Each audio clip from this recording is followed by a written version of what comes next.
Hello guys, welcome to my YouTube channel जोजस study. आज की क्लास में क्लास 8 की साइंस का चैप्टर 5 जिसका नाम है पौधे एवं जंतुओं का संरक्षण। हम सबसे पहले इस चैप्टर को पढ़ेंगे, फिर उसके बाद जो हमारी नेक्स्ट क्लास आएगी वहां पे हम इस चैप्टर के क्वेश्चन आंसर कराएंगे। तो चलिए शुरू कर देते हैं आज की क्लास। ये है हमारा चैप्टर 5। ठीक है, तो यहाँ पे क्या लिखा हुआ है? लिखा हुआ है भाई, हमने देखा कि हमने क्या देखा? हमने देखा कि कक्षा 7 में पूछो और पहली ने प्रोफेसर अहमद एवं टीबू के साथ वन भ्रमण किया था। ठीक है, जो हमने कक्षा 7 में पढ़ा था कि ये जो पूछो पहली है, इन्होंने जो प्रोफेसर थे, ठीक है, उनके साथ क्या किया था? वन भ्रमण किया था। वन में भ्रमण मतलब वन घूमने गए थे, जंगल में घूमने गए थे। वहां अपने सहपाठियों के साथ अपने अनुभव बांटने के लिए बहुत उत्सुक थे। तो भाई वो जब घूमने गए थे उसके बाद उनको क्या हुई? क्यूरियोसिटी हुई। किस चीज की हुई? कि भाई हमने जो देखा वो अपने दोस्तों को बताएं। ठीक है, कक्षा के दूसरे सहपाठी भी अपने अपने अनुभव बांटने के लिए अत्यंत उत्सुक थे। मतलब बाकी जो अदर जो स्टूडेंट थे, वो भी उनके अंदर भी यही फीलिंग थी कि हमने जो देखा वो हम दूसरों को बताएं। क्योंकि उनमें से कुछ भरतपुर अभ्यारण्य भ्रमण करने गए थे, कुछ ने काजीरंगा राष्ट्रीय उद्यान, लोकचाव वन्य जंतु अभ्यारण्य तथा ग्रेट निकोबार बायोस्फीयर रिजर्व, बृहद निकोबार जैवमंडल संरक्षित क्षेत्र, बाघ संरक्षित क्षेत्र इत्यादि के बारे में सुना था। ठीक है, तो यहाँ क्या हो रहा है? यहाँ ये लोग अपनी कहाँ कहाँ देखो, इन्होंने कहा है कि कुछ जो थे कहाँ गए थे? भरतपुर अभ्यारण्य गए थे, कुछ काजीरंगा लोकचाव वन्यजीव मतलब अलग अलग अभ्यारण्य वगैरह, ये जो होते हैं सफारीज वगैरह, वहां गए थे। ठीक है, तो ये काफी चीजें जो इन्होंने ऑलरेडी सुन के भी रखी थी, और जब प्रत्यक्ष उन्होंने वहां पे चीजों को देखा तो उनकी खुशी का ठिकाना ही नहीं रहा। और कह लो कि वो बहुत ही ज्यादा एक्साइटेड थे बताने के लिए कि उन्होंने देखा क्या है। तो यही हमारी क्या है? पहली है। ये कह रही है राष्ट्रीय उद्यानों, वन्य जंतु अभ्यारण्यों एवं जैव मंडल संरक्षित क्षेत्रों को बनाने का क्या उद्देश्य होता है? तो भाई ये सोच रही है कि ये जो उद्यान बनाए जाते हैं, अभ्यारण्य बनाए जाते हैं, जैव मंडल बनाए जाते हैं, ठीक है, तो इनको बनाने का, उनको संरक्षित करने का, ठीक है, आखिर क्या रीजन है कि इनको बनाया जाए? भाई रीजन बस इतना है कि जो हमारे जीव जंतुओं को खाने का प्रॉपर स्थान दिया जाए, रहने का प्रॉपर स्थान दिया जाए। क्योंकि जंगल जो है वो तो कटते जा रहे हैं। अब जंगल कटते जा रहे हैं तो जंगल के जानवर कहाँ जाएंगे? शहर की तरफ भागेंगे। तो उनके लिए प्रॉपर जगह बना देना ताकि वो शहर की तरफ ना भागे, उनके लिए खाने की सामग्री वहीं पे ही उपलब्ध करा देना, उनके लिए हर सुख सुविधाएं वहीं पे ही दे देना। ये होता है, प्रोसीजर रखा जाता है ताकि जानवरों को इधर उधर भटकना ना पड़े, और उनकी वजह से जो लाइफ है, जीवन है, ठीक है, मतलब जो इंसान वगैरह है उनको किसी तरीके का हानि वगैरह ना पहुंचे। ठीक है, आए समझ में? आगे चलते हैं तो इन्होंने कहा है वनोन्मूलन एवं इसके कारण। ठीक है, वन उन्मूलन और इनके क्या कारण है? हमारी पृथ्वी पर नाना प्रकार के पौधे एवं जंतु पाए जाते हैं। ये मानव जाति के अस्तित्व एवं भली प्रकार से रहने के लिए आवश्यक होते हैं। आज इन जीवों के अस्तित्व के लिए वनोन्मूलन एक बहुत बड़ा खतरा बन गया है। तो वनोन्मूलन होता क्या है? तो वनोन्मूलन का अर्थ होता है वनों को समाप्त करने पर प्राप्त भूमि का अन्य कार्यों में उपयोग करना। तो वनोन्मूलन का सीधा सीधा वही मतलब होता है कि क्या है? दुनिया जो है बढ़ रही है, जनसंख्या जो है वो बढ़ रही है। अब जनसंख्या बढ़ रही है, क्या ये जनसंख्या तो बढ़ ही रही है, वो बात तो अलग ही है, लेकिन लोग क्या कर रहे हैं? अब पलायन कर रहे हैं। तो इसकी वजह से उन्हें क्या किया, अब न्यूक्लियर फैमिली बन रही है। मतलब कि न्यूक्लियर फैमिली का मतलब है कि सबको अपना अपना घर चाहिए। भाई हमारे घर में 4 भाई हैं तो हर भाई का एक एक घर, ये नहीं है। पहले क्या होता था, जॉइंट फैमिली होती थी, एक ही घर में सब रहते थे, तो उतनी जगह की आवश्यकता नहीं पड़ती थी। अब सबको अपना अपना घर चाहिए, न्यूक्लियर फैमिली चाहिए, ठीक है। तो सबको अपना अपना घर चाहिए, तो ये भी एक रीजन हो सकता है कि भाई क्या है कि अब क्या करें, जगह तो हमारे पास धरती में ही है तो इतनी ही है, तो अब क्या करें, हमें चाहिए होगी जगह, या खेती करने के लिए जगह चाहिए होगी, या किसी काम के लिए हमें फैक्ट्री लगाने के लिए जगह चाहिए होगी, कुछ ना कुछ रीजन हो सकता है।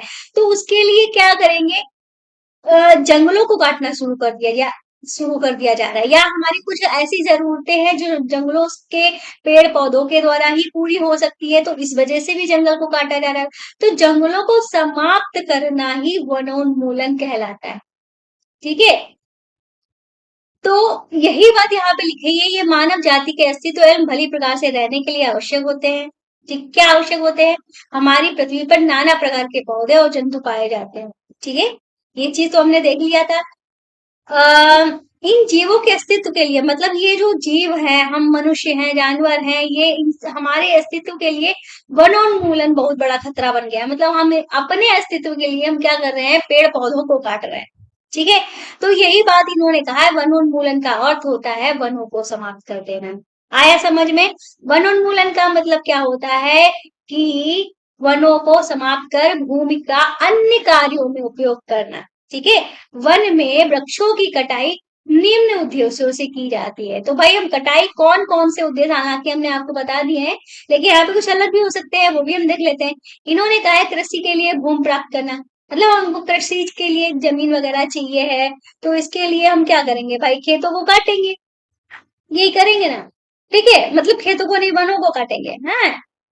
तो ये कुछ रीजंस है। फिर उन्होंने कहा घरों में कारखानों का निर्माण अगर हमें करना है, प्रॉपर जगह में नहीं मिल पा रही है, और हम देख रहे हैं कि ये जंगल जो है, इस जगह पे ये फैक्ट्री लगाना है, यहाँ पे ये ऐसा काम करना है, यहाँ पे घर बनाना है, अच्छा रहेगा, ठीक है। तो वहां पे कटवा दिए गए पेड़ पौधे वगैरह, जंगल वगैरह। फिर लिखा है फर्नीचर बनाने के लिए लकड़ी के रूप में उपयोग, मतलब भाई हमें फर्नीचर बनाना है, लकड़ी का उपयोग, लकड़ी चाहिए उसके लिए ना, तो हम क्या करेंगे, जंगलों के पेड़ पौधों को काटेंगे, ठीक है। वहां मना करने वाला कौन है, यही सोचते हैं लोग कि वहां मना करने वाला कौन है, वहां थोड़ी ना सरकार बैठी है। लेकिन अब इसीलिए ही ये अभ्यारण्य वगैरह बनाए गए हैं, ताकि प्रॉपर जंगलों की देखभाल की जाए, उनको उनको क्षरण से, या कह लो कि उनको उनका वनोन्मूलन ना किया जाए, ठीक है। इस वजह से ये सारी चीजें जो है वो की जा रही हैं, ठीक है।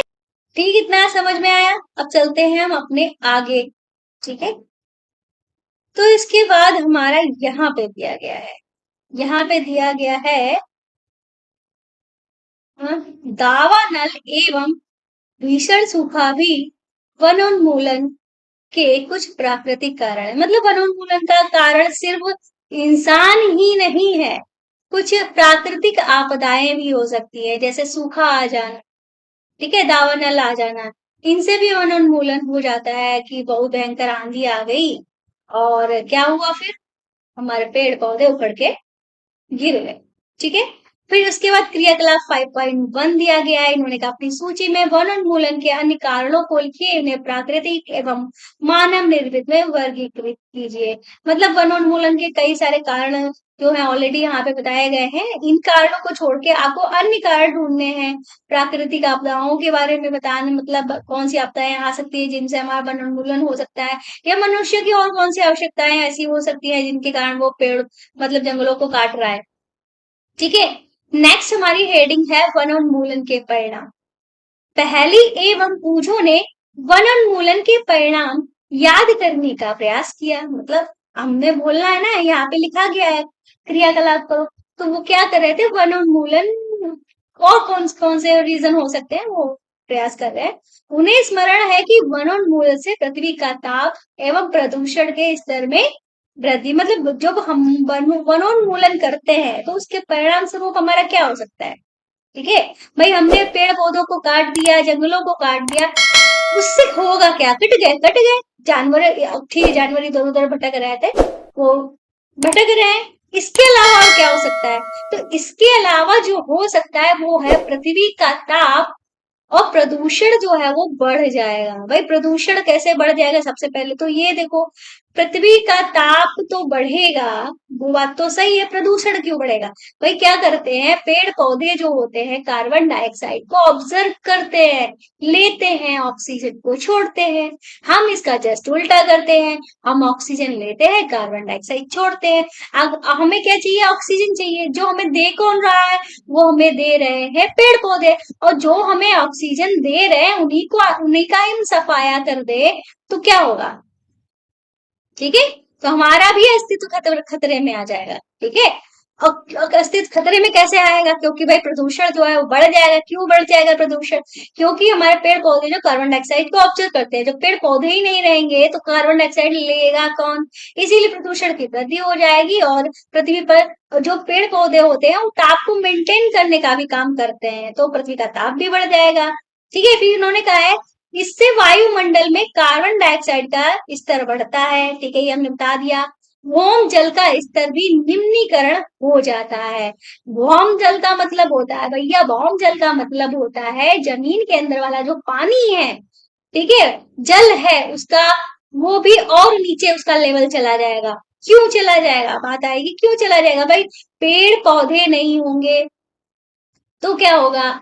हमारे पृथ्वी का ताप बढ़ेगा, बारिश जो है वो कम होगी, बारिश कम होगी तो पानी, हमारी जमीन क्या करती है, हमारी धरती मैया क्या करती है, पानी को भी ऑब्जर्व करती है, अंदर सोखती है। जब पानी ही नहीं बरसेगा तो सोखेगा क्या? तो पानी का लेवल जो है वो नीचे चला जाएगा। इन्होंने कहा है उन्हें पता है कि वनोन्मूलन से प्राकृतिक संतुलन भी प्रभावित होता है। तो वनोन्मूलन से मतलब ये जंगल जो वगैरह है, पेड़ पौधों की कटाई से कितनी सारी प्रॉब्लम्स जो है वो हमने यहाँ पे देखी हैं।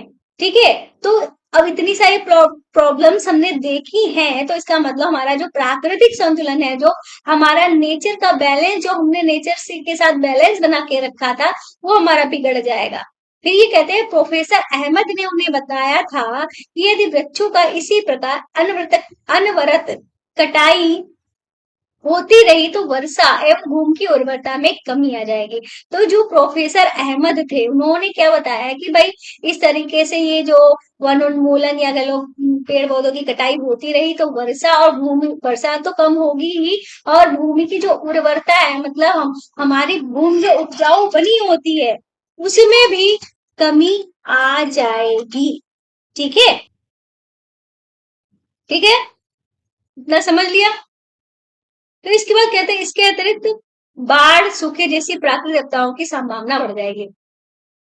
तो इसके अतिरिक्त और क्या प्रॉब्लम आ जाएगी? सूखा भी पड़ सकता है, बाढ़ भी आ सकती है। अब आप कहोगे मैम सूखा भी पड़ सकता है, बाढ़ भी आ सकती है, ये क्या रीजन है? मतलब कभी कहती हो बारिश ही नहीं होगी, कभी कहती हो इतना सारा पानी आ जाएगा। क्या होता है, सारी जो प्रॉब्लम्स है वो हमारी मतलब सारा जो बैलेंस है, नेचुरल जो क्या बोला इन्होंने टर्म यूज किया था, नेचुरल जो हमारा बैलेंस है, संतुलन है, वो बिगड़ जाएगा। कभी कभी क्या हो जाएगा, बहाव, नदियों का बहाव इतना ज्यादा हो जाएगा कि वो बाढ़ की समस्या पैदा करेंगे। तो बाढ़ के पानी को रोकता कौन है? डैम तो रोकते ही है, वो बात अलग है। ठीक है, वो तो कृत्रिम है। पर जो हमारे पेड़ पौधे होते हैं वो भी इन बाढ़ की समस्या को रोकने का काम करते हैं। और नदियों का एकदम से आया हुए पानी उसकी स्पीड को रोकते हैं, मतलब बाढ़ आने की समस्या को रोकते हैं। तो बाढ़ भी आ सकती है, सूखा भी आ सकता है। आए समझ में? अब यहाँ पे देखते हैं, तो यहाँ पे इन्होंने कुछ लिखा था, ये जो हमारा क्या नाम है, पूछो, वो थी पहली, ये है पूछो। ये क्या है, वनोन्मूलन से एक और जहां वर्षा में कमी आती है दूसरे और बाढ़ आना कैसे संभव हो सकता है? अच्छा, यही पूछ रहे थे, मैंने देखा नहीं तो इसका आंसर तो मैंने दे ही दिया। तो उसके बाद ये कह रहे हैं, याद कीजिए कि प्रकाश संश्लेषण की क्रिया में पौधों को भोजन बनाने के लिए कार्बन डाइऑक्साइड की आवश्यकता होती है। यही तो हमने देखा था, प्रकाश संश्लेषण की, फोटोसिंथेसिस की जो प्रोसेस होती है, प्रकाश संश्लेषण, जहाँ पे पौधे अपना भोजन बना, प्रकाश संश्लेषण की क्रिया में आखिर होता क्या है? प्रकाश संश्लेषण की क्रिया में पौधे जो होते हैं, पेड़ पौधे जो होते हैं, अपना भोजन बनाते हैं। कब बनाते हैं? सूर्य की उपस्थिति मतलब जो सूरज भगवान हमारे होते हैं तभी वो भोजन बनाते हैं, और पेड़ पौधों की रसोई किसे कहा जाता है, तो वो पत्तियों को कहा जाता है। दूसरा, और क्लोरोफिल जो है होता है हमारे पत्तियों में, हरा वर्णन जो होता है उसकी उपस्थिति भी जरूरी होती है, तभी हमारा भोजन बन पाएगा। और ये हरा कलर जो होता है वो पत्तियों में ही होता है, इसीलिए पत्तियां ही सारे ये काम करती हैं। ठीक है। और जिसमें जो गैसों का आदान प्रदान होता है, कार्बन डाइऑक्साइड का आना और ऑक्सीजन का निकलना, ये पत्तियों में उपस्थित रंध्र के कारण होता है। ये सारी चीजें मैंने आपको रिवाइज करा दी, फिलहाल हमको ये नहीं पढ़ना था। लेकिन आपको ये सारी चीजें रिमाइंड होती रहनी चाहिए, ताकि आपको मतलब हर चीज को एक दूसरे से लिंक कर पाओ। आगे चलते हैं। इन्होंने कहा है भाई, हम क्या करते थे, हमने जो प्रकाश संश्लेषण की क्रिया देखी थी उसमें भोजन बनाने के लिए क्या कर रहे थे, पेड़ पौधे कार्बन डाइऑक्साइड ले रहे थे। ठीक है। कम कम वृक्षों का अर्थ है कम कम वृक्षों का अर्थ है कार्बन डाइऑक्साइड के उपयोग में कमी आना। भाई जब हमारे पास ज्यादा पेड़ होंगे तो ज्यादा कार्बन डाइऑक्साइड ऑब्जर्व की जाएगी, यही था ना। अब जब हमारे पास कम पेड़ हैं तो हम क्या करेंगे, कम ही तो कार्बन डाइऑक्साइड ऑब्जर्व की जाएगी, मतलब कार्बन डाइऑक्साइड की मात्रा हमारे वायुमंडल में ज्यादा बढ़ जाएगी। और ऑलरेडी हम कार्बन डाइऑक्साइड निकाल रहे हैं फैक्ट्रियों से, कई चीजों से कार्बन डाइऑक्साइड गैस जो है वो बाहर आ रही है। तो कार्बन डाइऑक्साइड का लेवल जो है वो बढ़ जाएगा ना, क्योंकि जो कार्बन डाइऑक्साइड है उसको उस सर्जित करने वाली चीजें ज्यादा है, और उसको ग्रहण करने वाली चीजों को हम काट रहे हैं, तो हमारा प्राकृतिक संतुलन तो बिगड़ना ही बिगड़ना है। समझ में आ रहा है ना। अब ये कह रहे हैं इसकी मात्रा जो है बढ़ जाती है, किसकी मात्रा बढ़ जाएगी, कार्बन डाइऑक्साइड की मात्रा बढ़ जाती है, क्योंकि कार्बन डाइऑक्साइड पृथ्वी द्वारा उत्सर्जित उष्मन विकिरणों को प्रग्रहण कर लेती है। और क्या होता है भाई, कार्बन डाइऑक्साइड का एक और सबसे खराब इसका फीचर्स की, इसके गुण की बात करें, ठीक है, या इसके कह दो इसके अवगुण की बात करें, कार्बन डाइऑक्साइड जो होता है वो पृथ्वी द्वारा उत्सर्जित उष्मीय विकिरण जो होते हैं उनको ग्रहण कर लेते हैं, मतलब गर्मी को धारण करने की क्षमता होती है इसके अंदर।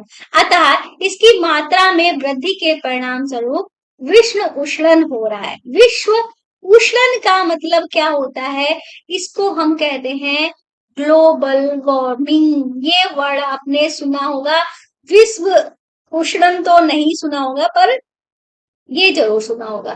भाई कार्बन डाइऑक्साइड जो होता है वो क्या, इसकी ये जो होती है उसमें विकिरणों को प्रग्रहण करती है, या कह लो कि इसमें उष्मा धारण करने की क्षमता ज्यादा होती है, मतलब हमारे वो एटमॉस्फेयर में गर्मी ज्यादा बढ़ जाती है। इसके परिणाम स्वरूप ही क्या होता है, ग्लोबल वार्मिंग हो जाती है, विश्व उष्ण हो जाता है, पृथ्वी के ताप में वृद्धि के जल चक्र का संतुलन बिगड़ता है। मतलब इसके ताप जो है, पृथ्वी का जो ताप है उसमें वृद्धि होती है, जिससे जल चक्र का जो हमारा जल बनने का प्रोसेस होता है, कैसे हमारा जल बारिश होती है, ये जो होता है इसका संतुलन बिगड़ता है, जिससे वर्षा की दर में क्या आ जाती है, कमी आ जाती है, जिसके कारण ही क्या हो जाता है, सूखा पड़ जाता है। आगे चलते हैं तो आगे यहाँ पे हमारा क्या लिखा हुआ है, आगे इन्होंने लिखा हुआ है मृदा। ठीक है।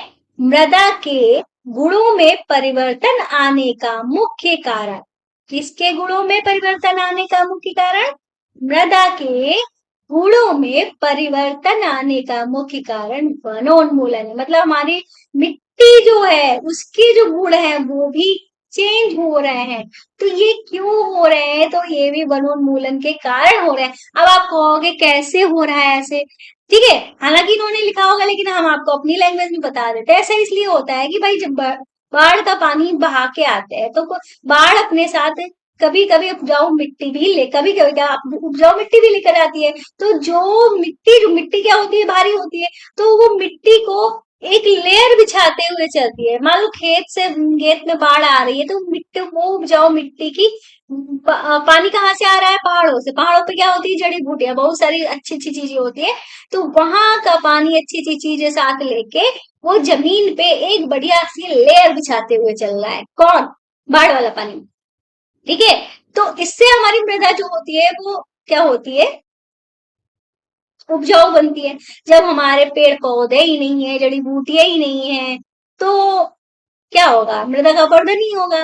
वो उसके मिट्टी की अच्छी अच्छी चीजें वही चली जाएंगी, अच्छी अनाज अच्छी चीजें मिलना तो दूर, उसकी जो अच्छी चीजें हैं खुद की मृदा की वही उड़ती चली जाएगी। समझ रहे हो ना? इन्होंने कहा है किसी क्षेत्र की मृदा, मृदा का मतलब मिट्टी होता है, इस चीज का ध्यान रखना, कि भौतिक गुणों पर वृक्षारोपण और वनस्पति का प्रभाव पड़ता है। तो बिल्कुल बात सही है। ठीक है, भूमि पर वृक्षों की कमी होने से मृदा अपरदन अधिक होता है। मतलब जब भूमि पर वृक्ष ही नहीं होंगे तो मृदा अपरदन होगा। मतलब क्या होगा, यही बात हमने आपको बताया। जैसे कि बाढ़ का पानी आ रहा है, ठीक है, अब ये सोच लो कि बाढ़ का पानी बहुत दूर से, मतलब कहीं से आ रहा है, पहाड़ वहाड़ से नहीं आ रहा है, नदियों का पानी बढ़ गया है, ठीक है। नदियां हालांकि यहाँ पहाड़ों से ही निकलती है, एक एग्जाम्पल दे रहा है। ठीक है, अब क्या हो रहा है कि मृदा का अपरदन हो रहा है। अब बाढ़ का पानी जो है वो चल रहा है, काफी दूर से चल रहा है, पेड़ पौधे को है नहीं, बाढ़ के पानी को रोकने वाला कोई है नहीं, तो मिट्टी की जो उपजाऊ चीजें हैं वो भी साथ में उड़ती ही जा रही हैं। ठीक है, वही चीजें, इसी चीज को क्या कहते हैं, मृदा अपरदन कहते हैं। मृदा की ऊपरी परत हटाने से नीचे की कठोर चट्टानें जो होती है वो दिखाई जाती है। जब मृदा अपरदन होने लगता है तो मिट्टी की ऊपरी वाली परत जो होती है वो हट जाती है, और ठीक है, और कुछ कठोर, मतलब ऊपर वाली जो सॉफ्ट चीज, सॉफ्ट मिट्टी होती है वो हट जाती है, हार्ड हार्ड रह जाता है। ठीक है, इससे मृदा में ह्यूमस की कमी आ जाती है। किसकी किसकी कमी आ जाती है? ह्यूमस की कमी आ जाती है। ठीक है, ये इंपॉर्टेंट पॉइंट है। मृदा अपरदन से ह्यूमस, मृदा में क्या होता है, ह्यूमस की कमी आ जाती है। ठीक है, तथा इसकी उर्वरता भी अपेक्षाकृत कम हो जाती है। ठीक है, तो ये चीज तो हम उतनी देर से सुन रहे हैं, तो ऐसा होने से मतलब उसकी उर्वरता में भी कमी हो जाती है। फिर उन्होंने कहा है धीरे धीरे उर्वर भूमि मरुस्थल में परिवर्तित हो जाती है। भाई जब किसी भूमि की उपजाऊपन ही खत्म हो जाएगा तो वो क्या बन जाएगी, बंजरी बन जाएगी। बंजर बनने के बाद वो मरुस्थल में कन्वर्ट हो जाएगी। इसे मरुस्थलीकरण कहते हैं। ठीक है, इसे क्या कहते हैं, मरुस्थलीकरण कहते हैं। जैसे हमारा जो रेगिस्तान है, कभी लाखों साल पहले वहां पे क्या हुआ करता था, समुद्र हुआ करता था। क्या हुआ करता था, समुद्र हुआ करता था, लेकिन अब वो क्या है, एक मरुस्थल में कन्वर्ट हो चुका है। आगे चलते हैं, इन्होंने लिखा है वनोन्मूलन से मृदा की जल धारण क्षमता और भूमि की ऊपरी सतह से जल के नीचे की ओर अंतराश्रवण पर भी विपरीत प्रभाव पड़ता है, जिसके परिणाम स्वरूप बाढ़ आ जाती है। क्या मतलब है इस बात का? इन्होंने कहा वनोन्मूलन से मतलब पेड़ पौधों को काटने से मृदा की जल धारण क्षमता जो है तथा भूमि की ऊपरी सतह से जल के नीचे की ओर अंतर श्रवण पर विपरीत प्रभाव पड़ता है। भाई जब हमारे पेड़ पौधे वगैरह लगे होते हैं तो क्या होता है कि अगर पानी वगैरह आता है तो ये इनकी जड़ों से कह लो या यहाँ पे, ठीक है, मतलब जो पानी होता है वो मिट्टी जो होती है वो ज्यादा सोख लेती है, जब पेड़ वगैरह पौधे ज्यादा होते हैं, ठीक है, तो उनकी जल धारण की क्षमता जो होती है वो ज्यादा होती है। लेकिन जब पेड़ पौधे ही नहीं होंगे तो पानी सोखेगा, वो बात सही है, पर उतना पानी नहीं सोखेगा जितना वो पेड़ों के साथ में सोखते हैं। ठीक है, मृदा के अन्य गुण जैसे पोषक तत्व, गठन इत्यादि वनोन्मूलन के कारण प्रभावित होते हैं। भाई अब जब सब कुछ जा रहा है तो उनके पोषक तत्व कैसे बच सकते हैं, तो वो भी भाई गायब ही होंगे। आगे चलते हैं तो इन्होंने बोला है, हमने कक्षा 7 में पढ़ा था, क्या पढ़ा था, वनों से हमें अनेक उत्पाद प्राप्त होते हैं। उत्पाद का मतलब कई सारी चीजें हम उससे बनाते हैं, प्रोडक्ट। ठीक है, इन उत्पादों की सूची बनाई है। यदि हम वृक्षों की निरंतर कटाई करते रहेंगे तो हमें इन उत्पादों की कमी का सामना करना पड़ेगा। अगर हम निरंतर कटाई ही कर रहे हैं तो हमें उत्पाद की कमी ही क्यों होगी? पहली बात तो यही है। अगर कटाई तो इन उत्पादों के लिए ही कर रहे हैं। अब कटाई कर रहे हैं तो इनकी कमी तो नहीं आने वाली है। सही बोला ना? तो भाई आगे चलते हैं। इन्होंने लिखा है क्रियाकलाप 5.2, वनोन्मूलन से वन्य प्राणी जीवन भी प्रभावित होता है। कैसे? तो भाई बिल्कुल प्रभावित होगा। सूखा आ जाएगा तो हमें ही पानी की कमी होगी, जानवरों को तो होगी, वो बात अलग है। बाढ़ आ जाएगी तो हमको ही नुकसान होगा, हमारे घरों में पानी पहुंचेगा, हमारी चीजें खराब होगी, गर्मी बढ़ेगी, एसी लगवानी पड़ेगी। एसी लगवाएंगे तो सीएफसी से क्या होगा, हमारी ग्लोबल वार्मिंग और बढ़ेगी। तो हमारा वन्य जीव, मतलब हमारा जीवन भी प्रभावित होगा। इन कारणों की सूची बनाकर अपनी कक्षा में चर्चा कीजिए। तो कई सारे कारण हमने आपको बता दिए हैं, आप इनकी सूची बना लेना और चर्चा करना। आगे चलते हैं, इन्होंने बोला वन एवं वन्य प्राणियों का संरक्षण। अब हमें वन मतलब और वन के जो प्राणी है उनका संरक्षण कैसे करेंगे, ठीक है। वनोन्मूलन के प्रभाव जानने के पश्चात पहली एवं पूछो चिंतित थे, मतलब उसने देखा वन के कटने से इतनी इतनी सारी चीजें हो रही है, तो वो क्या कर रहे हैं भैया, परेशान हो गए हैं। वे प्रोफेसर अहमद के पास गए, उन्होंने पूछा कि वन एवं वन्य प्राणियों को किस प्रकार बचाया जा सकता है। तो वे अपने सर से क्वेश्चन कर रहे हैं कि भाई इतनी सारी चीजें हो रही है पेड़ों के कटने से, अब हम चाहते हैं कि भैया इनको बचाने का कुछ प्रयास किया जाए। तो वो टीचर से पूछने गए कि भैया हम कैसे बचाएं इन सब चीजों को, ठीक है। क्या पूछने गए, हम कैसे बचाएं इन सब चीजों को। तो फिर भाई देखते हैं सर जी ने क्या जवाब दिया।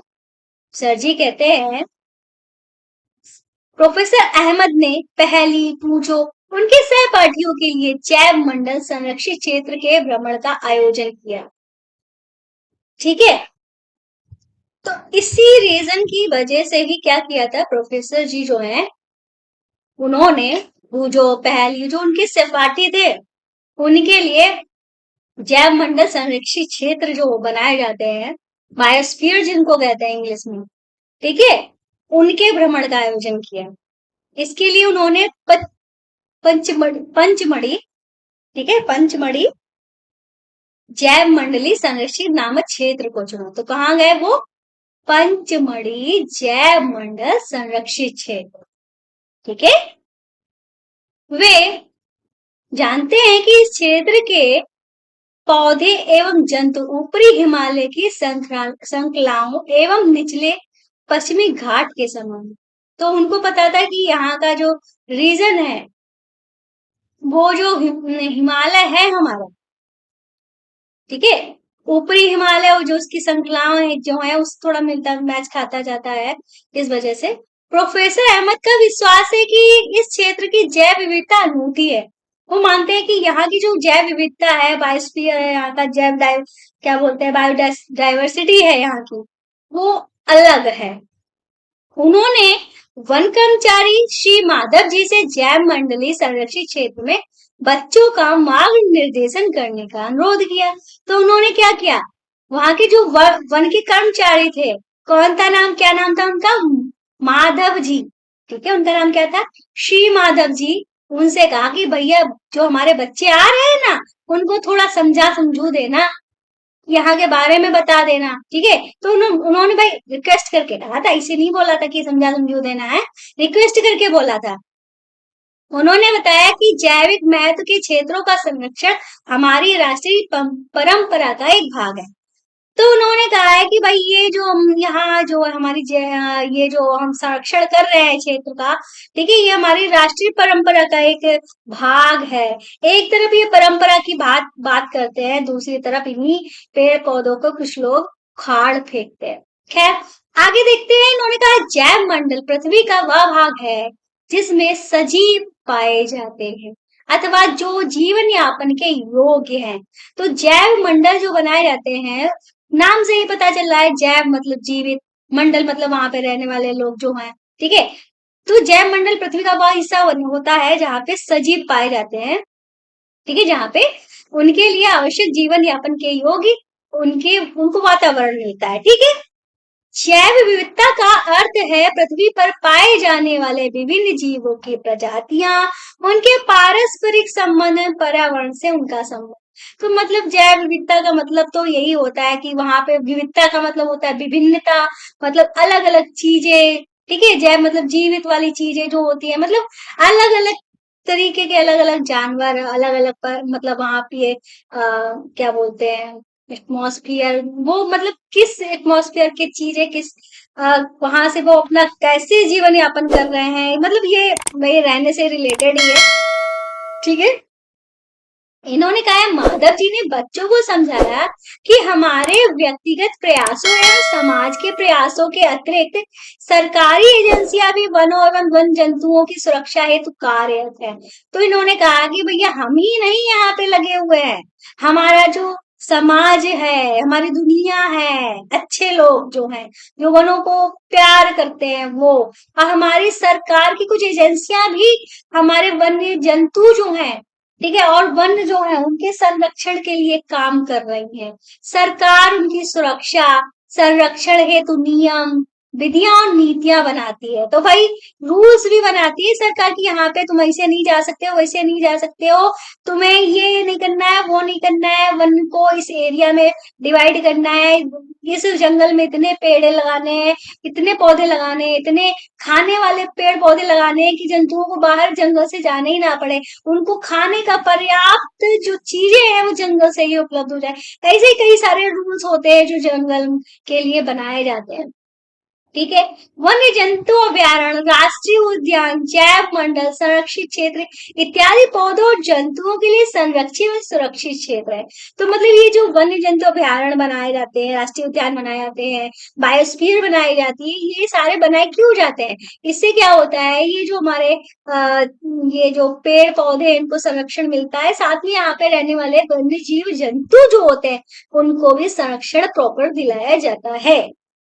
ओके, अब चलते हैं यहाँ पे क्या लिखा है। यहाँ पे लिखा है वनस्पति जात एवं प्राणी जात और उनके आवासों के संरक्षण हेतु संरक्षित क्षेत्र चिन्हित किए गए, जिन्हें वन्य जीव अभयारण्य, राष्ट्रीय उद्यान, जैव मंडल, आरक्षित क्षेत्र कहते हैं। मतलब कि भाई वही बात को ये बार बार बोल रहे हैं, वनस्पतियों की रक्षा, प्राणियों की क्या कहते हैं, प्राणी जो प्राणी जगत है उनकी उनके संरक्षण के लिए, इनके रहने के लिए, इनके खाने पीने के लिए, इनके आवास के लिए, ये सारी चीजें जो अभयारण्य वगैरह, उद्यान वगैरह, जैव मंडल वगैरह जो है वो बनाए गए। ठीक है, वृक्षारोपण, कृषि, चारागाह, वनों की कटाई, शिकार, खाल प्राप्त करने हेतु शिकार इन क्षेत्रों में निषिद्ध है। तो ये जो वृक्षारोपण किया जाता है, कृषि की जाती है, चारा निकाल के भाग जो चुरा के ले जाते हैं वो लोग, वृक्षों की कटाई, शिकार करना, जानवरों की खाल निकालना, ठीक है, खाल प्राप्त हेतु शिकार, इसको हम क्या कहते हैं, पोचिंग कहते हैं। ठीक है, ये सारी चीजें इन क्षेत्रों में, तो वैसे तो हर जगह बिल्कुल मना है, लेकिन इन क्षेत्रों में तो आप बिल्कुल भी नहीं कर सकते, वरना आप फांसी पे लटक जाओ।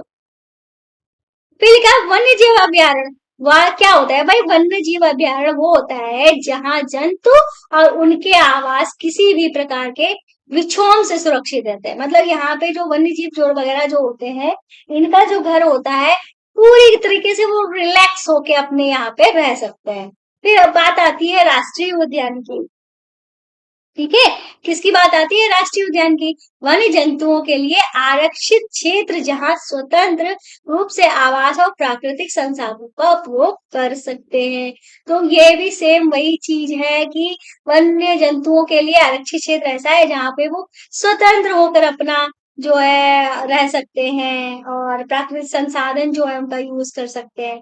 फिर जैव मंडल आरक्षित क्षेत्र भी वही वही है सारा सब कुछ। वन्य जीवन, पौधों, जंतु, संसाधनों, उनके क्षेत्र के आदिवासियों को पारंपरिक ढंग से जीवन यापन हेतु विशाल आरक्षित क्षेत्र संरक्षित करना। मतलब कि जैव मंडल में क्या होते हैं, आदिवासी लोग भी आते हैं तो उनके लिए भी प्रॉपर सुविधाएं जो है वो की जाती हैं। ओके, अब हम चलते हैं अपने नेक्स्ट पेज पे। ये है हमारा नेक्स्ट पेज, जहां पे क्या लिखा हुआ है भाई, यहाँ पे लिखा हुआ है क्रियाकलाप 5.3। ठीक है, यहाँ पे बोल रहे हैं ये, आपने अपने जिले, प्रदेश, देश के राष्ट्रीय उद्यानों, वन्य जंतु अभयारण्यों, जैव मंडल आरक्षित क्षेत्रों की संख्या ज्ञात कीजिए। भाई संख्या जो है वो गूगल कर लेना, मिल जाएगी। इन क्षेत्रों में अपने प्रदेश भारत के रेखांकित रेखा चित्र में बनाइए। मतलब अपने प्रदेश के बारे में बताना है जो आपको रेखांकित करना है। ठीक है, ठीक है, तो हमने क्या पढ़ा था, एक्चुअली कोई आ गया था, मैं देख नहीं रही थी। हाँ, तो लिखा है अपने जिले, प्रदेश, देश के राष्ट्रीय उद्यानों, वन्यजीव अभयारण्यों, जैव मंडल आरक्षित क्षेत्रों की संख्या ज्ञात कीजिए। हमें संख्या ज्ञात करनी, गूगल कर लेना। आगे चलते हैं, आगे इन्होंने बोला है जैव मंडल आरक्षण। अब जैव मंडल आरक्षण क्या होता है भाई, पढ़ लो। प्रोफेसर अहमद एवं माधव जी के साथ बच्चों ने जैव मंडल आरक्षण क्षेत्र में प्रवेश किया। वही बायोस्फीयर ही हमारा क्या होता है, जैव मंडल आरक्षण क्षेत्र होता है।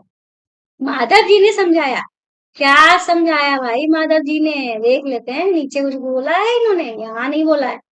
माधव जी ने बोला है यहाँ पे। क्या बोला माधव जी ने? तो भाई माधव जी कहते हैं कि जैव विविधता के संरक्षण के उद्देश्य से जैव मंडल आरक्षित क्षेत्र बनाए जाते हैं। मतलब जो सॉरी, जैव विविधता है, जैव विविधता का मतलब बहुत सारी प्रजातियां, बहुत सारी प्रजातियों के जानवर, ये जो होते हैं, हमें क्या करना पड़ता है? इनका संरक्षण करना पड़ता है। जैसे कि क्या बोलते हैं, जुगनू की बात कर रहे हैं। ये मैंने कहीं पढ़ा था फैक्ट में कि जुगनू को देखने वाली हम जो है वो लास्ट पीढ़ी है। हमारे बाद आने वाली पीढ़ी जुगनू को देख नहीं पाएगी, क्योंकि उनका नामो निशान मिट रहा है, वो खत्म होने की कगार पे है। ऐसे ही ईगल है, कई सारे पक्षी है। तो हमें क्या करना पड़ता है भाई? हमारे आने वाली पीढ़ी भी इनको देखे, और ये कुछ ना कुछ तो करते हैं, इनका काम कुछ ना कुछ है। ठीक है, तो इनका होना भी हमारे लिए जरूरी है। अगर ये नहीं होंगे तो कुछ तो हमारे पर्यावरण संतुलन में कुछ तो कमी आएगी। हालांकि जो गुरुत्व नहीं कैसा होता है, फिर भी तो हमें क्या करना पड़ता है? इनको संरक्षण करना पड़ता है, इनकी संख्या को बढ़ाना। जैसे टाइगर रिजर्व बनाए जाते हैं, ये जो बनाए गए हैं, ठीक है, क्यों बनाए गए? टाइगर की संख्या जो है कम हो रही है, ठीक है, इसीलिए कई सारे टाइगर रिजर्व बनाए गए ताकि इनकी संख्या को बढ़ाया जाए। ठीक है, इनकी कमी ना आ पाए, ये खत्म ना हो। ऐसे ही इसी संरक्षण के लिए ही क्या बनाए जाते हैं? जैव मंडल आरक्षित क्षेत्र बनाए जाते हैं। उम्मीद है आपको समझ में आया होगा। जैसा कि आप जानते ही हैं, जैव विविधता का अर्थ है किसी क्षेत्र विशेष में पाए जाने वाले सभी पौधों, जंतुओं, सूक्ष्म जीवों की विभिन्न प्रजातियां। ये सारी चीजें हमने आपको समझा दी है। किसी क्षेत्र का जैव मंडल आरक्षित क्षेत्र उस क्षेत्र की जैव विविधता एवं संस्कृति को बनाए रखने में सहायक होता है। ठीक है, आगे चलते हैं। मतलब कि भाई जहाँ पे जैसे जानवर रहेंगे तो वो जैसे रहते हैं वैसे ही बनेंगे, अपनी संस्कृति के साथ रहेंगे। जैसे कि हम क्या हैं? हम इंडियंस हैं, हम इंडियंस हैं, हम इंडिया में रहते हैं, हम अपनी संस्कृति के साथ, जैसे हमारे घर में रखा गया है, जैसे हम रहते हैं, जो हमारा रहन सहन है, उसी संस्कृति के साथ हम रहते हैं। हमको जैसी लैंग्वेज सिखाई गई है वही हम लैंग्वेज बोलते हैं। ठीक है, हमको जो पढ़ना लिखना सिखाया गया है, जो संस्कार दिए, वही संस्कारों का यूज करते हैं। ठीक है, ऐसे हर जानवर का रहता है। बात करते हैं हाथी की, उसे पानी में खेलना पसंद है। बात करते हैं कुत्ते की, वो पानी से डरता है। तो अपनी अपनी चीजें हैं, जो भगवान ने जिसको दी है वो उसी के साथ रहता है, उसी के साथ मस्त रहता है। ठीक है, अब ये कहते हैं किसी जैव मंडल आरक्षित क्षेत्र के अंतर्गत अन्य संरक्षित क्षेत्र भी हो सकते हैं। मतलब इसके साथ में हम अन्य संरक्षित क्षेत्र भी बना लेते हैं। पचमढ़ी, पंचमढ़ी है ये, पचमढ़ी पचमढ़ी लिखा है मैंने। पंचमढ़ी जैव मंडल आरक्षित क्षेत्र में सतपुड़ा नामक एक राष्ट्रीय उद्यान तथा बोरी पचमढ़ी नामक 2 वन्य जंतु अभयारण्य आते हैं।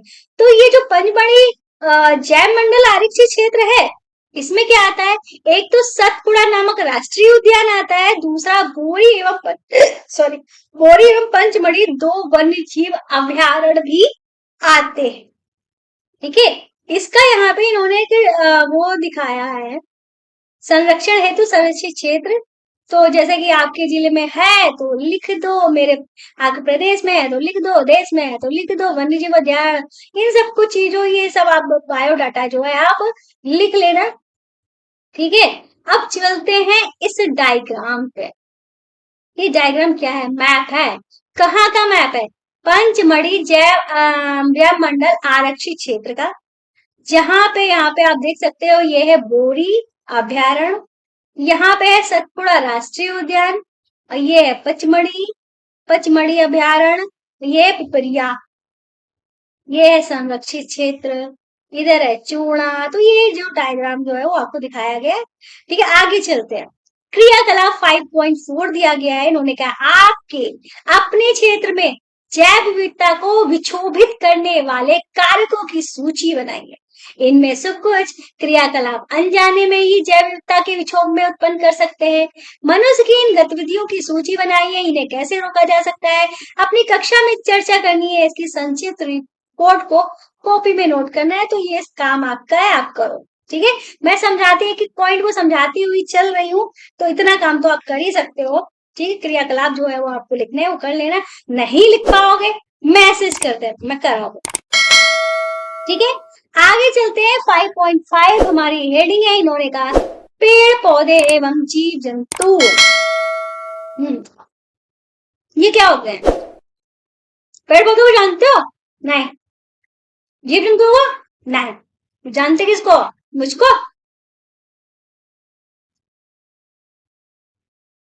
तो यहाँ पे लिखा है बच्चों ने भ्रमण करते समय जैव मंडल आरक्षित क्षेत्र की हरियाली संपदा की प्रशंसा की। भाई क्या प्रशंसा की?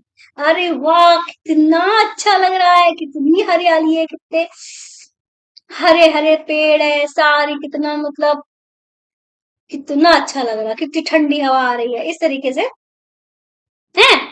वे लंबे लंबे सागौन के वृक्षों वन्य प्राणियों को देखकर प्रसन्न थे। तो उन्होंने क्या देखा था?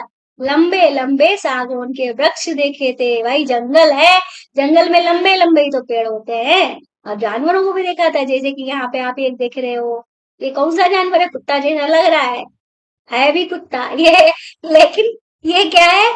जंगली कुत्ता है। कैसा कुत्ता है? जंगली कुत्ता। पास मत जाना भैया। ये हमारा क्या है? चीतल। चीतल है, चीतल। और ये है भेड़िया। यहाँ पे देखते हैं तो ये है तेंदुआ।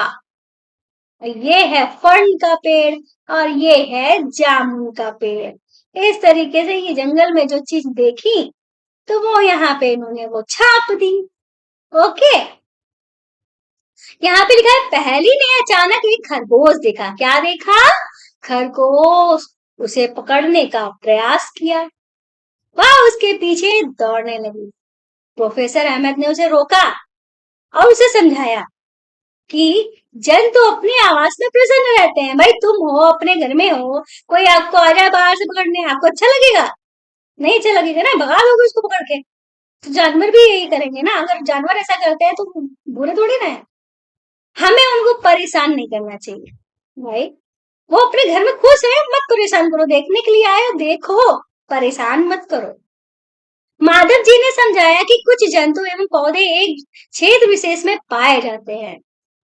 किसी विशेष क्षेत्र में पाए जाने वाले पेड़ पौधे उस क्षेत्र के वनस्पति जात एवं जीव जंतु जो होते हैं प्राणी जात कहलाए जाते हैं। मतलब कुछ खास पौधे होते हैं, जंतु होते हैं जो किसी विशेष क्षेत्र में ही पाए जाते हैं। तो उस क्षेत्र के ये जो पेड़ पौधे होते हैं उनको वनस्पति जात कहते हैं। जो जंतु होते हैं, जीव जंतु होते हैं, उनको प्राणी जात कहते हैं।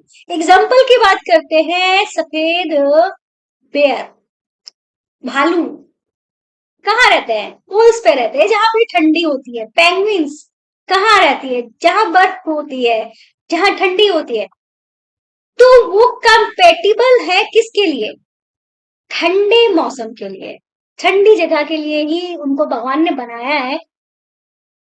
तो वो ठंडी जगह के क्या हो गए? प्राणी जात हो गए। जो हमारे पहाड़ों पे कह लो कि जहां पे बर्फ गिरती है, वहां पे शंकुआकार वृक्ष पाए जाते हैं। तो वो किस एरिया के लिए कंपेरेटिबल है? ठंडी जगह के लिए। आम के पेड़ हुए, ये अमरूद के पेड़ हुए, ये हमारी नॉर्मल हर जगह लगे रहते हैं, पर ठंडियों में नहीं चलेंगे। ठीक है, तो ये नॉर्मल टेम्परेचर के लिए कंपेटिबल है। तो ये यहाँ के वनस्पति जात हो गए। समझ में आ गया? जैसे कि हम हैं, कहाँ रहते हैं? साउथ के लोग हैं, बहुत गर्मी में रहते हैं। अगर हम साउथ चले जाए तो हम लोग तो मतलब रह तो लेंगे ही जैसे तैसे, तो थोड़े पगला जाएंगे। आ रहा है समझ में? या कह लो साउथ अफ्रीका चले जाए, या कह लो कि हम भाई नॉर्मल टेम्परेचर में रहने वाले लोग हैं, चले जाए कहीं बहुत ही ज्यादा मतलब ठंडी वाली जगह पे, क्या हम रह लेंगे? रहने को तो मतलब कुछ ना कुछ खुद का इंतजाम करके, ठीक है, रहा जा सकता है। तो कि हम जैसा नॉर्मल लाइफ यहाँ पे जी रहे हैं वैसी नॉर्मल लाइफ वहां पे जी पाएंगे? नहीं जी पाएंगे। ठीक है, आगे चलते हैं। तो इन्होंने यहाँ पे पेड़ों के बारे में बात की जो वहां पे देखे गए थे।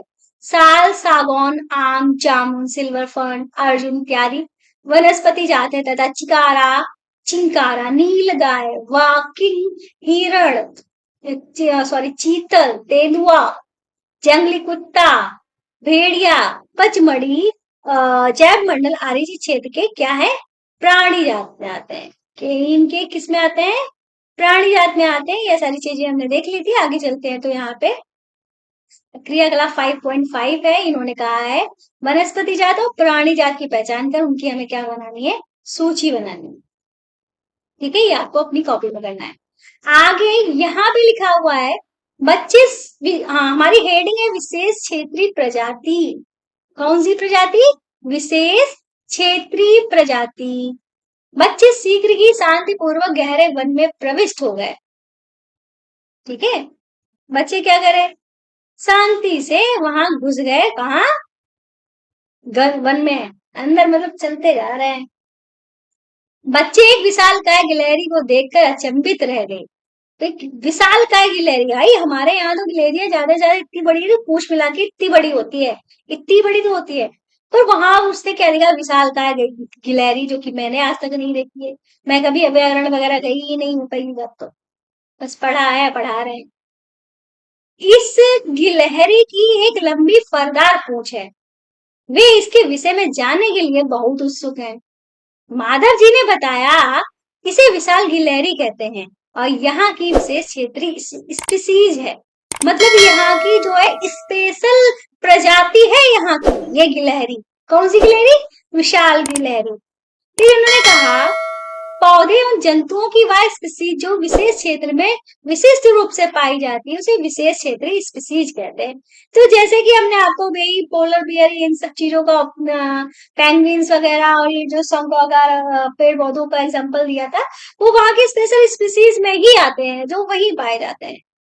ये किसी अन्य क्षेत्र में प्राकृतिक रूप से नहीं पाए जाते। किसी विशेष प्रकार का पौधा हुआ, जंतु हुआ, ये किसी विशेष क्षेत्र, राज्य के विशेष क्षेत्र ही हो सकते हैं। मतलब किसी विशेष क्षेत्र में अपने एटमॉस्फेयर के या कह लो पर्यावरण, अपने जलवायु के अनुसार अनुसार ही वहां पे रहते हैं। फिर कहा माधव जी ने पंचमढ़ी जैव मंडल आरक्षित क्षेत्र में स्थित साल और जंगली आम के पेड़ को क्या किया, कुछ किया क्या, तोड़ा फोड़ा, दिखाया। अच्छा, दिखाकर विशेष क्षेत्रीय वनस्पति जगत का उदाहरण दिया। तो उन्होंने वनस्पति जगत का उदाहरण कैसे दिया, उन्होंने जंगली आम का पेड़ पौधा दिखाया और विशाल साल का वृक्ष दिखाया। ठीक है, आगे इन्होंने कहा है विसन, भारतीय विशाल गिलहरी तथा उड़ने वाली गिलहरी इस क्षेत्र के विशेष क्षेत्रीय प्राणी है। भाई एक गिलहरी होती है जिसको हम ग्लाइडर बोलते हैं, उसका नाम होता है ग्लाइडर। वो गिलहरी क्या करती है, उड़ती है, चमगादड़ की तरह लगती है, जब अपने पूरे पंख फैला देती है चमगादड़ की तरह लगती है। मैंने नेट पे देखा है, सर्च करना, दिख जाएगा यूट्यूब पे, बहुत सारी गिलहरी जो है पड़ी हुई, उसका ग्लाइडर नाम है, सर्च करके देखना, मजेदार होती है। ठीक है, तो ये जो है इस अभ्यारण्य की खास प्राणी है।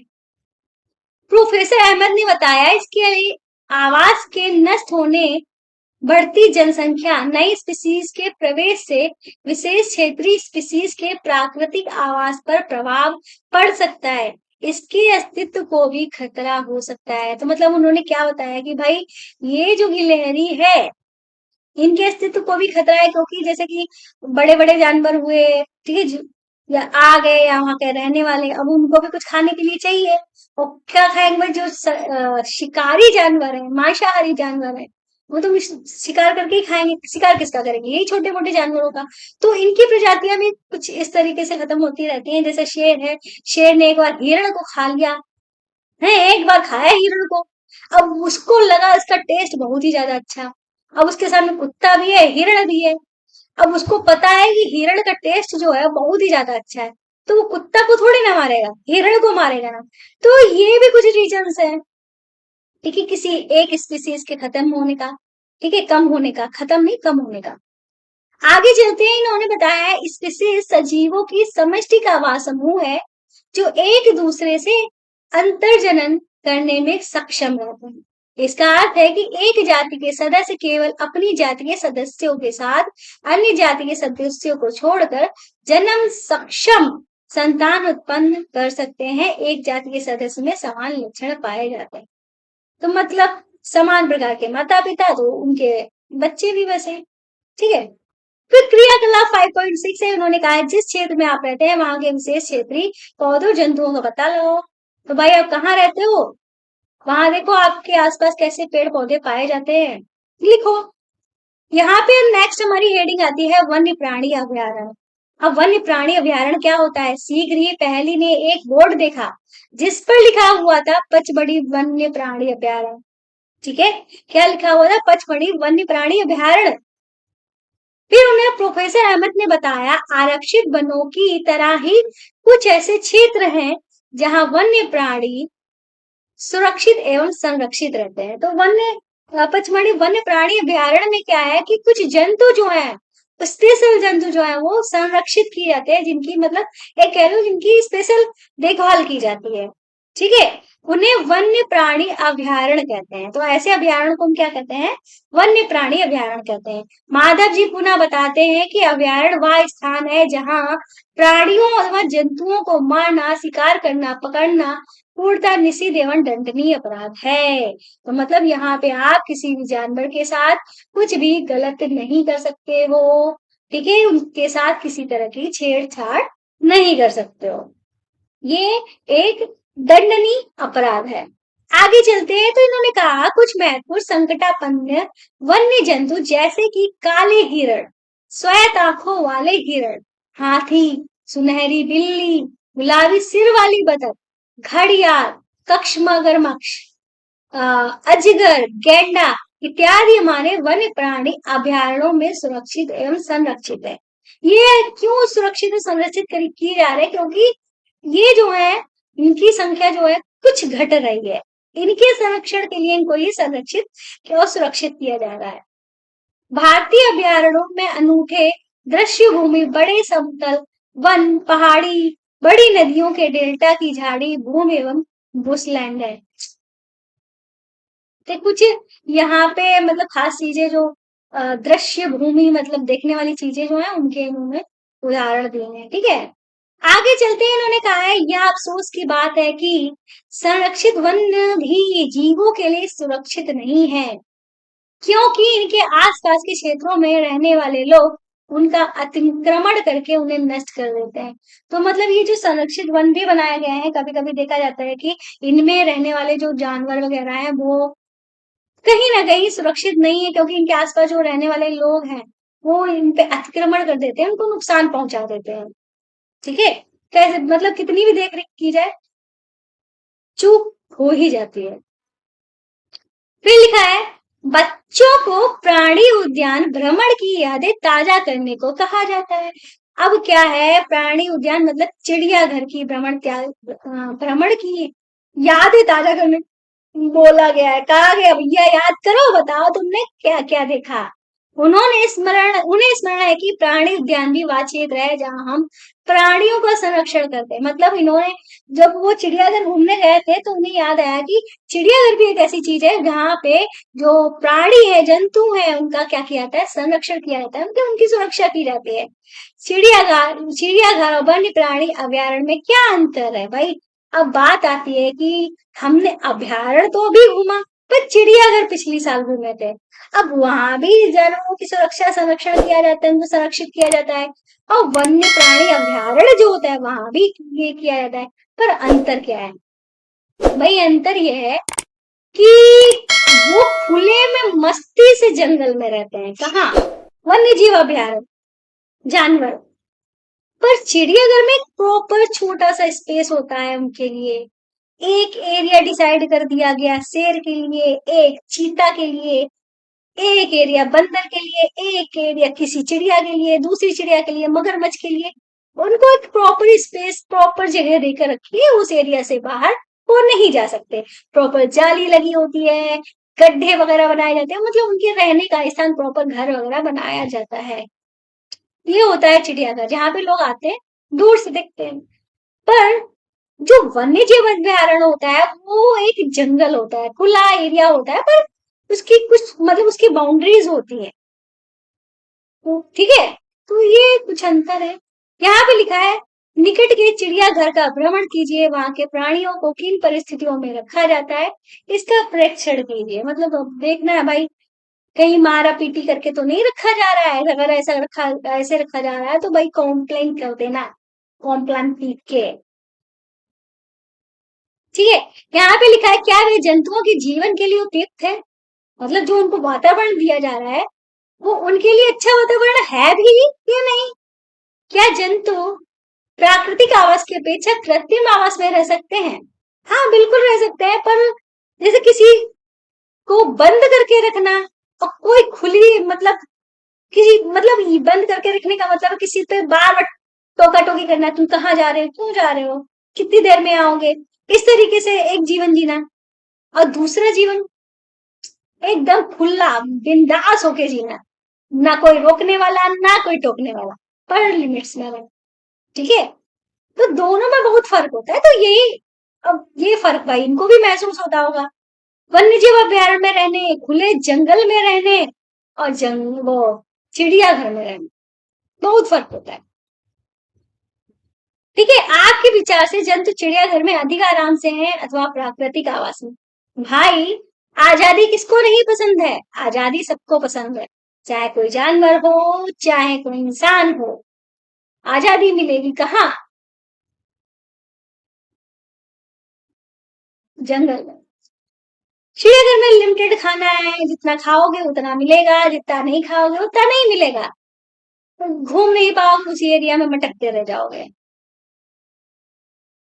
ठीक है, आगे चलते हैं। यहाँ पे लिखा है राष्ट्रीय उद्यान। सड़क के किनारे एक और बोर्ड लगा था जिस पर लिखा था सतपुड़ा राष्ट्रीय उद्यान, और वहीं पे लिखा हुआ था, हमने देखा ना था, मैप देखा था वहां पे। तो अब हम पहुंच गए हैं सतपुड़ा राष्ट्रीय उद्यान। बच्चे अब वहां जाने के लिए उत्सुक थे। माधव जी ने उन्हें बताया कि यह विशाल आरक्षित क्षेत्र है तथा पर्यावरण के संपूर्ण संघटकों का संरक्षण करने में पर्याप्त है। इन्हें राष्ट्रीय उद्यान कहते हैं। क्या कहते हैं? राष्ट्रीय उद्यान कहते हैं। यह वनस्पति जात, प्राणी जात, दृश्य भूमि तथा ऐतिहासिक वस्तुओं का संरक्षण करते हैं। तो यहाँ पे संरक्षण किसका किसका होता है? वनस्पति जात मतलब वनस्पति का, प्राणियों का, जो खास खास चीजें देखने वाली बढ़िया बढ़िया चीजें हैं वो, ऐतिहासिक वस्तुओं, उनका संरक्षण किया जाता है। सतपुड़ा राष्ट्रीय उद्यान भारत का प्रथम आरक्षित वन है। तो ये चीज ध्यान रखना इम्पोर्टेंट है। जो सतपुड़ा राष्ट्रीय उद्यान है वो भारत का प्रथम आरक्षित वन है। ठीक है, सर्वोत्तम किस्म की सागौन टीक जिसको बोलते हैं इस वन में मिलते हैं। ठीक है, आगे चलते हैं। यहाँ पे लिखा है सतपुड़ा राष्ट्रीय उद्यान की चट्टानों में आवास भी स्थित है। ठीक है, मतलब इस तरीके से चट्टान बनी है कि वहां रहा जा सकता है, जानवर जानवर वहां पे रह सकते हैं, जैसे नहीं गुफा वगैरह होती है। इन वनों में मनुष्य की गतिविधियों के प्राक ऐतिहासिक प्रमाण है। मतलब यहाँ पे प्राक ऐतिहासिक प्रमाण का मतलब जब वो इंसान वगैरह थे, जब इन्होंने जानवरों को शिकार करना सीखा था, आग जलानी सीखी थी, उस टाइम के भी यहाँ पे साक्ष्य मिले हैं, सबूत मिले हैं। ठीक है, जिससे हमें आदि मानव के जीवन यापन के बारे में पता चलता है। मतलब हमने वहां पे पता चलता है उन्होंने कुछ गतिविधियां करके रखी है, दीवारों पे पेंटिंग बना के रखी है। ठीक है, इस तरीके से है वहां पता चलता है कि आदि मानव लोग कैसे रहते थे। चट्टानों के इन मानव आवासों में कुछ पेंटिंग कलाकृतियां भी मिलती हैं, जैसे कि अभी मैंने बताया। पचमढ़ी जैव मंडल संरक्षित क्षेत्र में 55 चट्टान आवास की पहचान की जा चुकी है। छोटा मोटा नहीं है, बहुत बड़ा है, जहाँ पे हमें 55 चट्टानी आवास मिले हैं, जहाँ पे कभी आदि मानव भी रहा करते थे। जंतु में मनुष्य को इन कलाकृतियों में लड़ते हुए, शिकार करते हुए, जो मतलब जो आदि मानव ने कलाकृतियां जो बनाई हुई है, जो कुरेदे हैं चट्टानों पे पेंटिंग्स को, तो उनमें क्या दिख रहा है? शिकार दिख रहा है, लड़ते हुए, ठीक है, नृत्य करते हुए।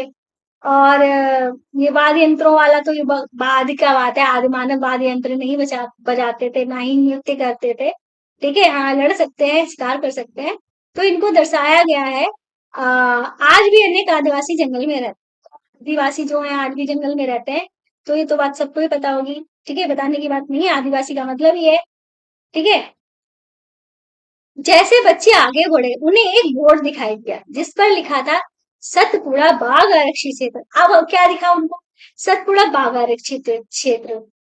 माधव जी बताते हैं हमारी सरकार ने बाघों के संरक्षण हेतु प्रोजेक्ट टाइगर या बाघ परियोजना लागू की है। तो ये बात तो हम ऑलरेडी बता चुके हैं, टाइगर रिजर्व जो है कई सारे खोले गए हैं। किस लिए? टाइगर्स को बचाने के लिए। ठीक है। इस परियोजना का उद्देश्य जो है देश में बाघों को उत्तरजीविका या संवर्धन करना है। मतलब उनके प्रॉपर स्थान देना, उनका संरक्षण करना, ठीक है, उनको बचाना, ये है उद्देश्य। हाँ, ये छूट गया क्या?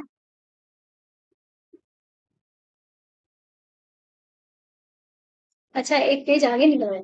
तो यहाँ पे आप बाघ को देख सकते हो, ये जंगली भैंसा है। और ये क्या है? बारहसिंगा। आगे चलते हैं तो इन्होंने क्या बोला? ये पूछ सोच रहा है, बूझो, इस वन में बाघ अभी भी पाए जाते हैं, मुझे उम्मीद है कि मैं बाघ देख सकता। वो सोच रहा है कि बाघ इसमें है, मैं देखना चाहता हूँ, क्या मुझे दिखेगा बाघ? ऐसे बोला है।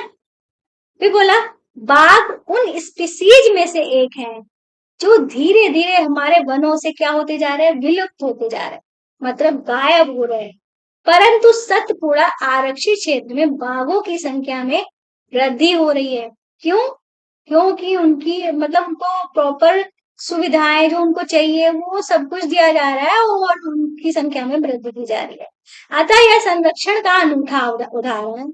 किसी समय शेर, हाथी, जंगली भैंसे, बारहसिंगा भी सतपुड़ा राष्ट्रीय उद्यान में पाए जाते थे।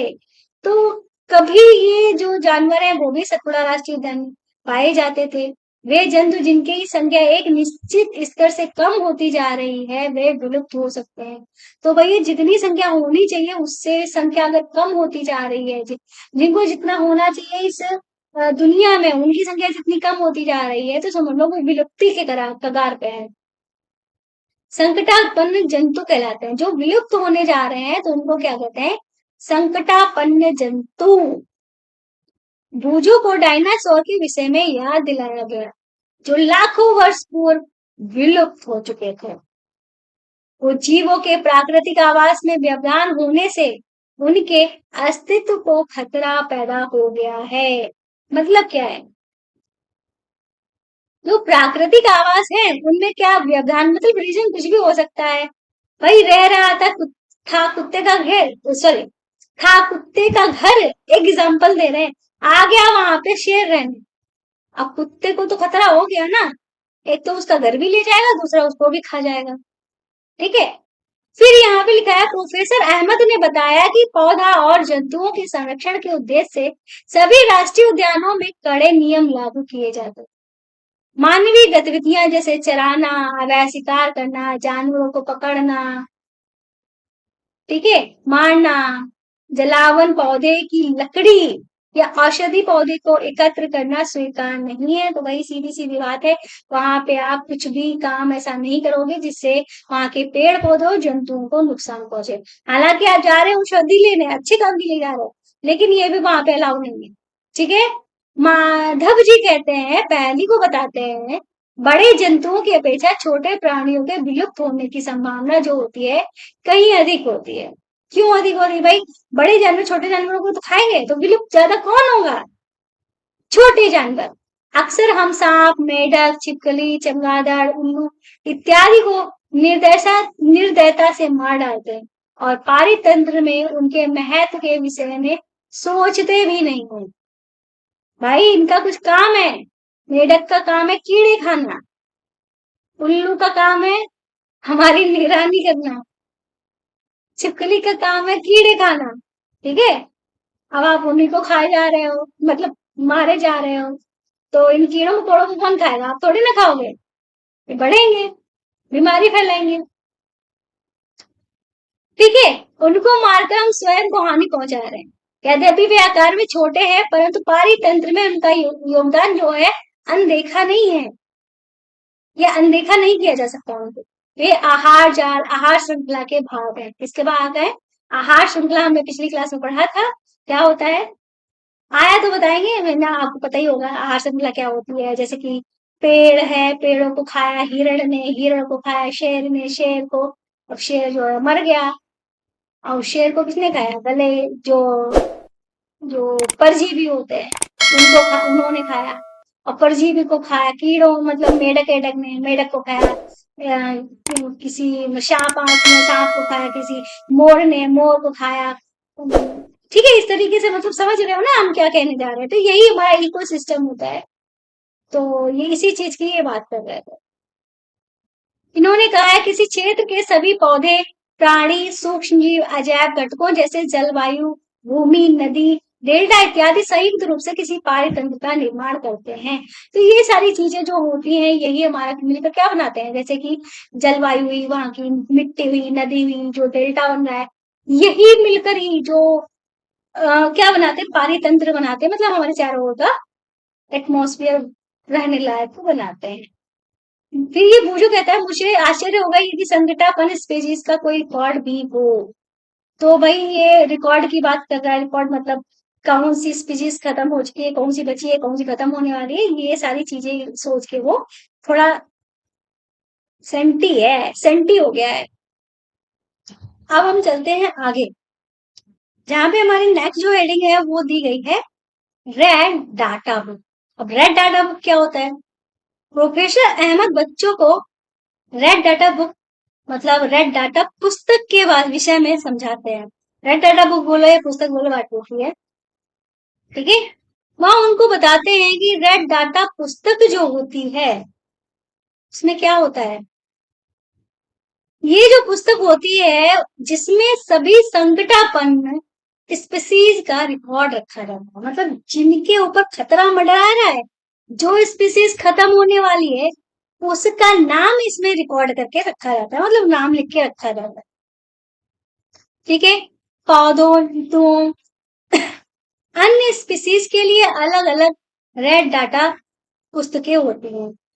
रेड डाटा पुस्तक की अगर आपको जानकारी चाहिए तो इस साइट पे चले जाना, आपको सारी जानकारी जो है वहां पे मिल जाएगी। ठीक है, रेड डाटा बुक जो है इंपॉर्टेंट क्वेश्चन है, इसको ध्यान में रखना कि इसमें होता क्या है। नेक्स्ट, प्रवास। प्रवास क्या होता है? माधव जी के निर्देशन में भ्रमण पार्टी गहरे वन में प्रवेश करती है। ये जो भ्रमण वाली जो पार्टी चल रही है सर जी के साथ, आप घने जंगल में, गहरे वन का मतलब घने जंगल में घुस रही है। वह तवा संरक्षित क्षेत्र में कुछ समय आराम करते हैं। ठीक है, कहा? तवा संरक्षित क्षेत्र। पहली ने नदी के समीप कुछ पक्षी देखे।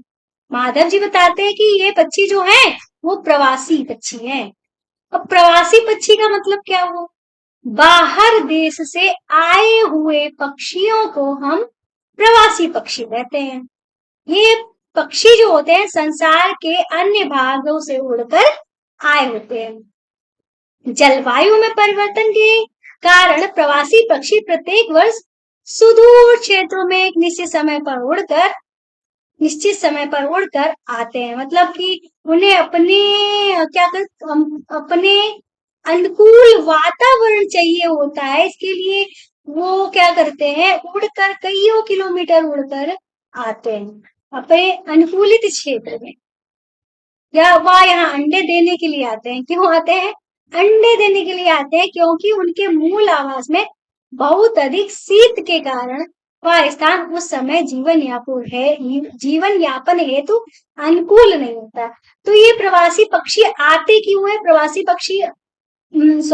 प्रवासी पक्षियों के आने का कारण ये होता है कि वो यहाँ अंडे देने आते हैं इसलिए क्योंकि वहां जो रह रहे थे तो अंडों को चाहिए होती है गर्मी, और वो जहां से आ रहे होते वहां सर्दी होती है, तो उनके जीवन यापन के लिए वो अनुकूल समय नहीं होता है अंडों की ग्रोथ के लिए और उनसे बच्चे निकलने के लिए।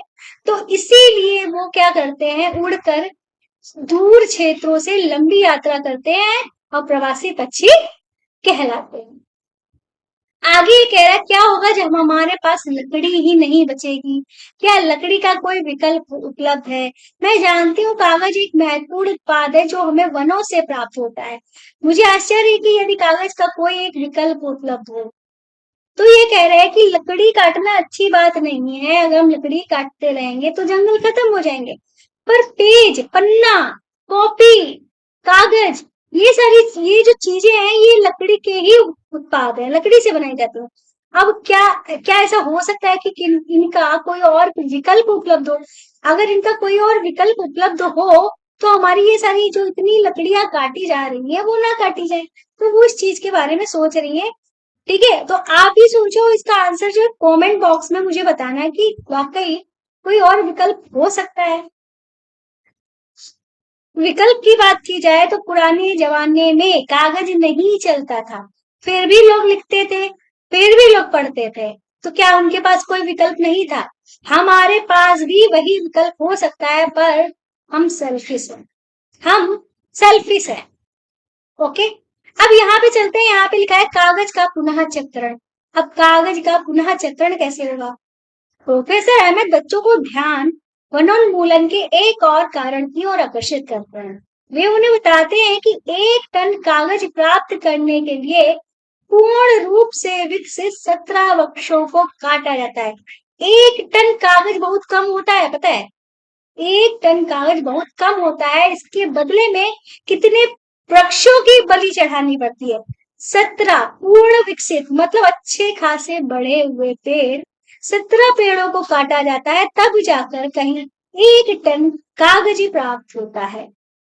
अतः हमें कागज की बचत करनी चाहिए। अब कागज की बचत कैसे करनी है भाई? पढ़ना लिखना तो है ही हमको, बचत कैसे करेंगे? हमें क्या करना होगा?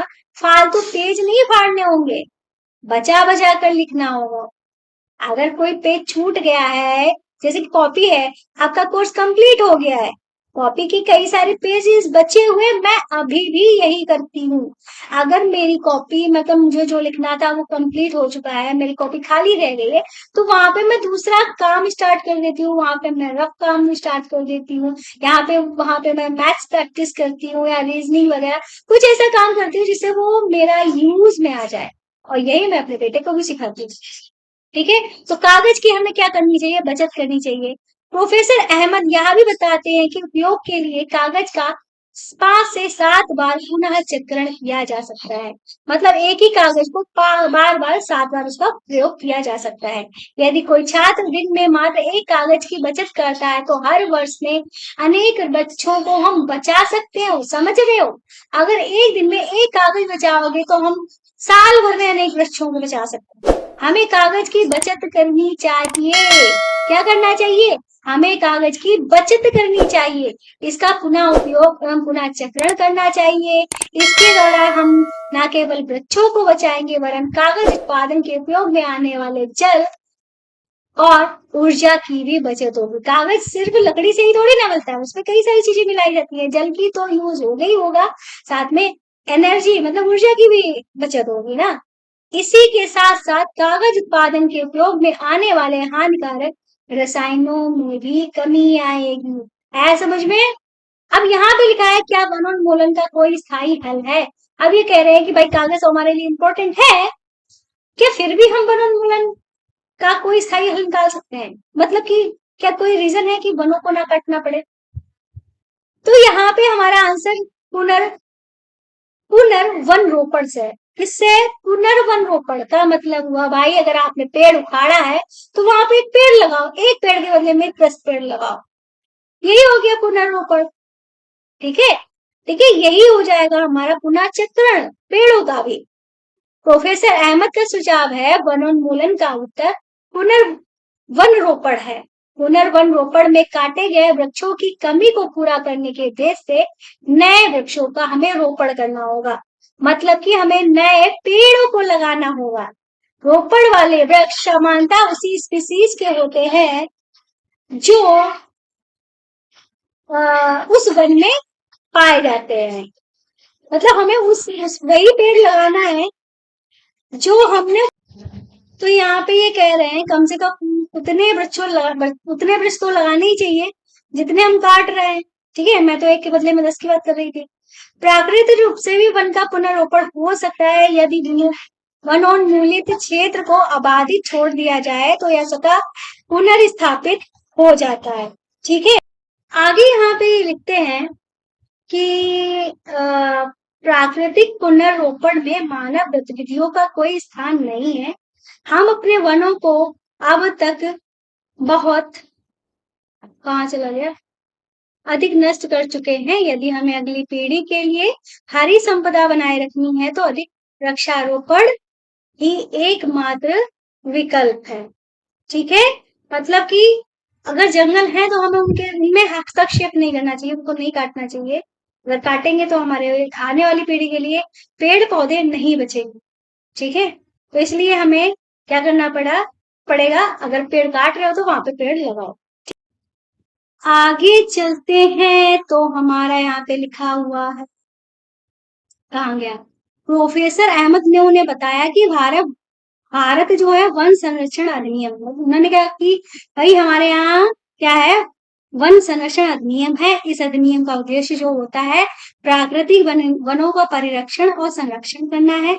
साथ ही ऐसे उपाय कर भी करना है जिससे वन में और उसके समीप में रहने वाले, कौन समीप में रहने वाले लोगों की आधारभूत आवश्यकताओं की पूर्ति भी हो सके। मतलब हमें इस तरीके से उपाय सोचने हैं कि हमारे वनों को भी ज्यादा नुकसान ना हो, हमारा जो हमारी मूलभूत आवश्यकताएं हैं वो भी पूरी होती रहे। कुछ समय विश्राम करने के पश्चात माधव जी ने बच्चों को वापस चलने के लिए कहा, क्योंकि सूर्यास्त के पश्चात वन में रुकना ठीक नहीं होता है।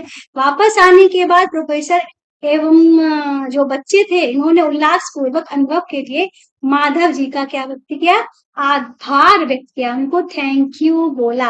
इस तरीके से मैं भी भई आपको थैंक यू बोलती हूँ। आप लोग अब तक टिके रहे और पूरे चैप्टर को पढ़ते रहे। ठीक है, क्लास अच्छी लगी चैनल को सब्सक्राइब करना मत भूलिएगा। और अब आपके मतलब कुछ प्रमुख शब्द वगैरह हैं जिनको मैं कल कराऊंगी, और जो भी आपके क्वेश्चंस वगैरह एक्सरसाइज वगैरह दी गई है सारे के सारे क्वेश्चन मैं कल कवर कराऊंगी। आज तो मेरे पास एनर्जी नहीं है क्योंकि लाइट भी चली गई है और एसी चल नहीं रही है और मेरे हालत खराब हो रही है। इस वजह से मैं अब इन क्वेश्चंस को अभी तो नहीं कराऊंगी, कल कराऊंगी। फिलहाल क्लास अच्छी लगे चैनल को सब्सक्राइब करना, वीडियो को लाइक करना, हमारे ऐप प्ले स्टोर से डाउनलोड करना मत भूलिएगा। वहां पे ऐप में आपकी सारी की सारी बुक्स, उनके सोल्यूशन बिल्कुल फ्री में प्रोवाइड कराए जा रहे हैं। कुछ बच्चे जानते होंगे, कुछ बच्चे नहीं जानते होंगे, हम यहाँ पे आपकी मैथ्स भी पढ़ाते हैं। ठीक है, तो ऐप को डाउनलोड कर लेना है, चैनल को सब्सक्राइब कर लेना है। मिलते हैं नेक्स्ट वीडियो में, ओके बाय बाय।